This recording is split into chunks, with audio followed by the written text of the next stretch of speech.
ahora pues le vamos a dar la bienvenida a nuestro siguiente invitado, el doctor, Carlos Luis espérenme, Carlos Sánchez Luis Gaete. Carlos Luis Sánchez está Sánchez aquí. Gaete. Justamente es abogado penalista. Javier, para arrancar este diálogo, que le parece, pues sí, usted lo inicia. ¿Cómo no, mi querido Alberto? ¿Cómo le va, doctor? Buenos días. Gracias por estar con nosotros a través de la plataforma de Zoom de I99. Bienvenido y buen día nuevamente. Muy buenos días. Más bien gracias a ustedes por considerarme para tocar estos temas tan interesantes. Siempre es un gusto compartir con ustedes. Buenos días a todos. Bienvenido. Sí, la verdad que a veces cuando uno comienza a analizar una serie de aspectos legales se puede preguntar qué es lo que está ocurriendo en el Ecuador, qué es lo que puede ocurrir en la función judicial, por ejemplo, y una situación tan complicada con el tema de la inseguridad y el ecuatoriano común y corriente se puede preguntar también, bueno, la policía hace su papel, la función judicial se queda como en ascuas. ¿Qué es lo que realmente vivimos en nuestro país, doctor? Bien, yo creo que hace ya mucho tiempo el Ecuador está sufriendo una crisis institucional. Las instituciones del país no funcionan. Yo no me quedaría corto en la administración de justicia. A todos nos constan los problemas que tenemos a todo nivel. Los trámites son complicados, demorados. El COVID tampoco ayudó, honestamente, complicó aún más las cosas, pero en el plano específicamente de la Administración de Justicia Nacional, yo creo que se infló de tal manera la estructura de la Administración de Justicia durante el correísmo, con la construcción de numerosas unidades judiciales enormes, inmanejables, que para cuando la administración pública no pudo más, quienes sufrimos las consecuencias somos ahora los usuarios. Por otro lado, también cuando se hablaba de la metida de mano en la justicia, se mal informó a la ciudadanía sobre un proceso de selección y de mejoramiento en la calidad humana del sistema judicial. Y la verdad es que si bien hay buenos jueces y jueces de calidad, se ha metido un poco de todo en esta lamentable cuota política que tuvo que existir en este proceso, tal como se manejaron en aquella época. Entonces, el cambio que tanto aspiraba la ciudadanía de la justicia politizada realmente no se dio, sino que lo que hubo fue un cambio de poder. Y ahora, cuando hubo la transición, pues lamentablemente estamos sin recursos, sin organización, un Consejo de la Judicatura que no se abastece, y la verdad es que es muy lamentable transitar por las unidades judiciales del país. Tanto es así que yo creo que en la función judicial, doctor, se debería hacer una reestructuración, pero de fondo. Esto no es simplemente de las cabezas, porque si no vamos a seguir con este mismo cuento de toda la vida, de que la justicia está politizada, o la politización de la justicia, y resulta que no vamos a salir nunca de ese enrollo. Sí, al igual que con la creación del Consejo de Participación Ciudadana para meter la mano en la designación de funcionarios, la creación del Consejo de la Judicatura, o más bien, darle las atribuciones que le dieron al Consejo de la Judicatura, quitándoselas a la propia función judicial para ordenarse a sí misma, realmente el único propósito que tenía era apoderarse de esta función del Estado. Entonces, mientras no se corrijan esos errores, porque pues, obviamente ese sistema funcionaba para quien lo creó para su beneficio propio. Ya hoy que no existe esta modalidad política, esta forma de actuar en la política, básicamente las instituciones están en despoblado. Entonces vemos que un Consejo de la Judicatura no puede sancionar a un juez cuando comete una infracción porque debe esperar a que haya un pronunciamiento de la propia función judicial que disponga o que reconozca la existencia de un error inexcusable. Pasamos del abuso absoluto a la total inoperancia. Y la verdad es que mientras eso no cambie, yo creo que no va a pasar nada. El cambio estructural tiene que ser devolverle a la Administración de Justicia su verdadera autonomía, porque este control de lo administrativo, de lo operativo, no debe tener que ver con el control disciplinario, no debe poder tener que ver con la revisión de las decisiones que toman los jueces. Porque, mire, esta inseguridad jurídica que vivimos todos, también la vivimos los abogados. Usted recibe a un cliente, le expone un caso, usted conoce la ley y sabe lo que previene la ley. Lamentablemente, usted no puede darle la certeza de que le van a dar la razón cuando la tiene, porque no sabe con qué disparate irán a salir estos jueces, que repito, no son todos, pero el principal problema de la Administración de Justicia hoy es la falta de uniformidad. En ciertos casos se dicta prisión preventiva, por ejemplo, que es la herramienta más utilizada por el abuso del poder político. Se dicta prisión preventiva indiscriminadamente, sin cumplir ningún requisito.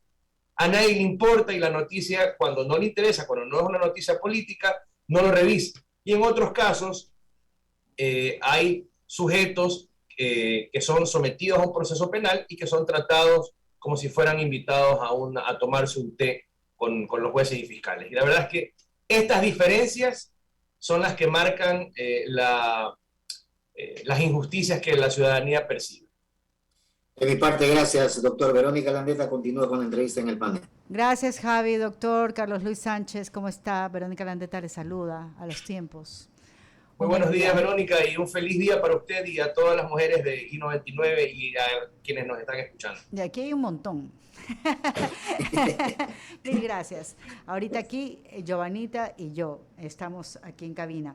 Doctor, bueno, usted nos ha hecho un diagnóstico definitivamente de cómo se maneja la justicia, cuáles son las falencias, dónde están definitivamente pues, las cosas en las que se debe mejorar. Esperemos que así sea en un futuro inmediato.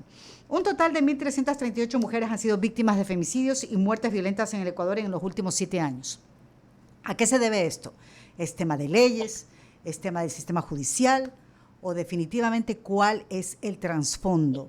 Porque como mujeres hemos visto más de una campaña, más de una articulación, más de una reforma.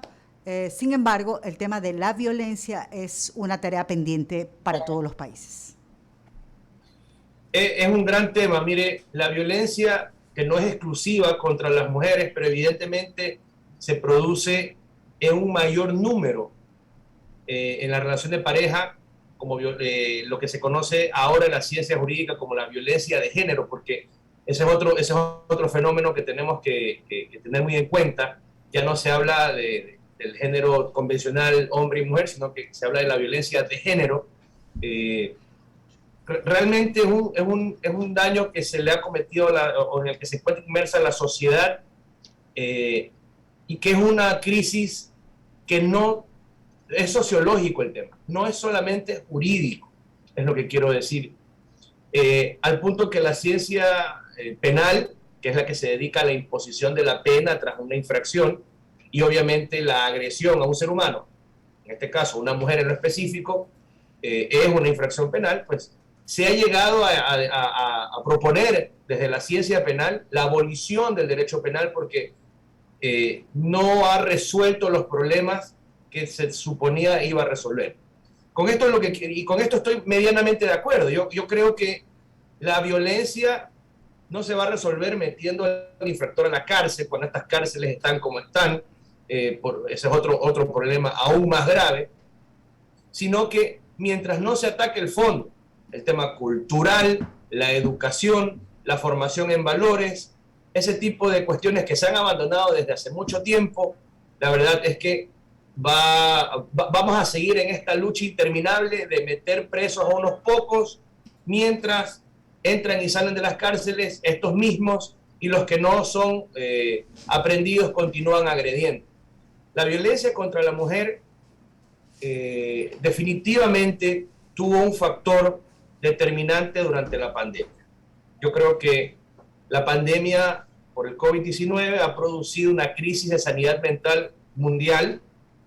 Empiezo por mí en reconocer que el encierro y el contagio, yo estuve contagiado 2 veces, ha afectado mi vida. Yo pues, no duermo como antes, me ha costado retomar la normalidad ahora que aparentemente la estamos retomando.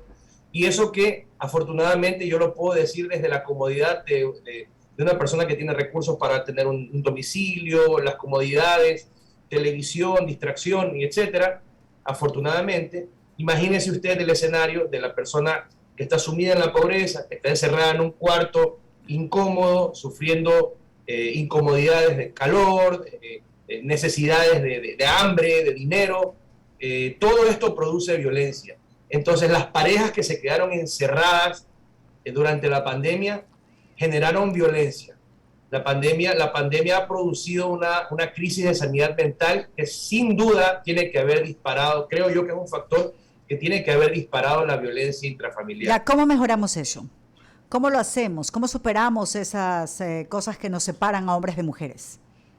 Yo creo que la Constitución del Ecuador reconoce válidamente los derechos de la mujer y hemos transitado desde la creación de la Comisaría de la Mujer hasta la creación de las unidades especializadas en familia, niñez, adolescencia. Es una visión más inclusiva, más panorámica. Vemos que, yo creo, con esto lo que quiero decir es que creo que la sociedad ecuatoriana ha evolucionado positivamente, aunque a pasos lentos, en relación a la violencia que se produce contra la mujer, pero vemos que hoy en día Guayaquil está liderada por una alcaldesa, una mujer. La Asamblea Nacional ya no es la primera vez, está también presidida por una mujer. Vemos presencia de mujeres en los medios de comunicación y presencia importante, ya no solo como un adorno o desde la perspectiva de la belleza únicamente o la belleza convencional. Entonces, yo creo que sí, tenemos que seguir en la senda de cumplir las normas que se han expedido. La justicia nacional tiene que ser fuerte para imponer el cumplimiento de la ley contra la violencia a la mujer, de las normas que están en la Constitución, y debe continuarse incluyendo a la mujer en cada una de las actividades del país. Pero yo creo que mientras el gobierno nacional no dé la cara hacia la educación, porque esto también se abandonó tiempo atrás. La educación se abandonó hace mucho tiempo y los valores en la educación se abandonó hace mucho tiempo. Eso creo yo que debemos retomarlo para que desde la formación, desde muy pequeños, los niños entiendan que deben respetar, no solo a la mujer, deben respetarse como seres humanos entre sí, deben respetar a todas las otras versiones de género que existen ya reconocidas por nuestra legislación. Y nos guste o no, esa es la evolución de la sociedad y tenemos que civilizadamente caminar hacia ella. Muy amable, gracias. Carlos Alberto Quintana continúa. Claro que sí, ¿cómo le va, doctor? Oiga, un detallito. ¿Cómo ven desde la perspectiva del libre ejercicio este asunto relacionado con el represamiento de causas, que justamente ha sido algo que ha convocado al Consejo Nacional de la Judicatura, a los integrantes de la Corte Suprema, y que tenemos problemas, ¿no?, que se derivan, por un lado, en el Ministerio Público por la falta de fiscales, eso por un lado, pero por el otro lado también, en la otra parte, la Administración de la Justicia, ya pues se ha indicado que hay también esta falencia, este déficit en lo que tiene que ver con el número de jueces para integrar las distintas salas. Y el represamiento es tal que cada vez preocupa más. ¿Cómo ven ustedes los pasos que se están dando con estos cambios que se han dado en los últimos días? Yo creo que es muy lento lo que está pasando. La respuesta para el usuario del sistema judicial, que es el ciudadano, no solo los abogados, sino el ciudadano que busca nuestros servicios, no se compadece con la realidad nacional de la Administración de Justicia. Yo tengo cartera de juicios civiles, especialidad es penal, pero la oficina también atiende cuestiones de recuperación de cartera, y el juicio más común, que es el juicio monitorio, que es el juicio donde usted cobra una factura de alguien que no le ha pagado y con ese documento va ante un juez a exigir que se le pague, cuantías de cientos de dólares, de pocos miles de dólares. Ese tema que es netamente corporativo, que mueve la industria, la maquinaria de la sociedad, no avanza. En promedio, el proceso de citación es el que estanca todos los juicios. Entonces, yo tengo procesos en los que he evidenciado que se finge, porque ante la ley y ante la opinión pública, lo electrónico, la justicia electrónica llegó, pero es una gran mentira. El proceso electrónico no existe. Yo no tengo acceso a ver un expediente a través de la computadora, como se supone que debía facilitármelo el sistema de la función judicial. Yo hoy en día, si quiero ver el expediente, aún tengo que trasladarme hasta la unidad judicial, tomar un turno, esperar aproximadamente 1 hora, y si buenamente el proceso no está en el despacho del juez o el secretario está en una audiencia, pues me lo facilitan. Si no, me toca regresar otro día a hacer la misma espera hasta que logre ver el proceso. Es decir, como hace 20 años atrás. Entonces, estas mentiras de la modernidad de la administración de justicia tienen que quedar en evidencia. No va a cambiar nada mientras no se implemente el proceso electrónico, como primera cosa. Yeah. Y sí, faltan más jueces, pero no solamente jueces. A estos jueces le faltan asistentes, le faltan secretarios, porque los jueces no despachan las causas. Los jueces revisan el despacho de las causas, disponen a sus asistentes que redacten lo que crean que le asisten derecho a las partes, y ellos luego firman y notifican.